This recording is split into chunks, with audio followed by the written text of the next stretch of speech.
उत्तर प्रदेश के मुख्यमंत्री योगी आदित्यनाथ की अध्यक्षता में कैबिनेट की बैठक हुई, जिसमें कुल 22 प्रस्ताव पास हुए। जनतंत्र टीवी से खास बातचीत में यूपी सरकार में कैबिनेट मंत्री ए.के. शर्मा ने विभाग की उपलब्धि बताई कि नगर विकास के प्रस्ताव पर कैबिनेट पर मुहर लगी है। उत्तर प्रदेश सरकार के कैबिनेट मंत्री ए.के. शर्मा जी हैं। ए.के. शर्मा जी, आज कैबिनेट की बैठक हुई, क्या कुछ प्रस्ताव लाए? माननीय मंत्रिपरिषद की बैठक में आज कुल 22 प्रस्ताव थे और उसमें एक प्रस्ताव हमारे विभाग का भी था, जिसे मंत्रिपरिषद ने माननीय मुख्यमंत्री जी ने मंजूरी दिया है। हमारे विभाग का प्रस्ताव ये था कि बढ़ते हुए शहरीकरण के दृष्टिगत आप जानते हैं कि शहरी आबादी बढ़ रही है। आप ये भी जानते हैं कि नगरों की संख्या भी बढ़ रही है। पिछले 2017 के बाद की अगर बात की जाए तो 117 नए नगर निकाय, नए अर्बन बॉडीज बनी है।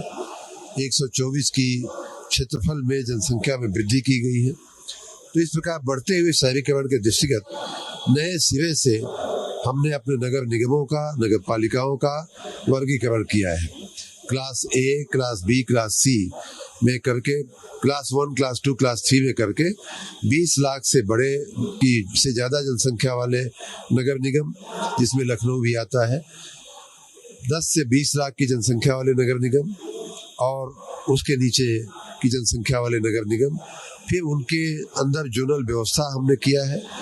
ये करते हुए उनमें किन किन सेवाओं की विशेष रूप से आज के नए जमाने में आवश्यकता रहेगी, इन सारी बातों को मद्देनजर रखते हुए उसके भौगोलिक प्रशासन का और मानवीय प्रशासन का, दोनों ही का पुनर्गठन करते हुए, रिस्ट्रक्चरिंग करते हुए हमने एक प्रस्ताव माननीय मंत्रिपरिषद को दिया था, मैं रखा था, जिसे माननीय मंत्रिपरिषद ने मंजूर किया है।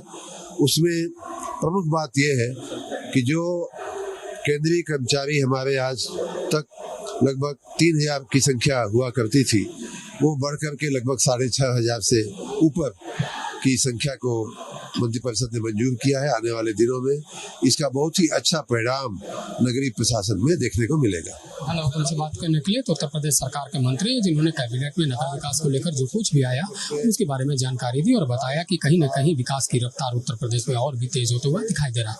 कैमरामैन विनोद के साथ अवनीश कुमार, जनतंत्र टीवी, लखनऊ।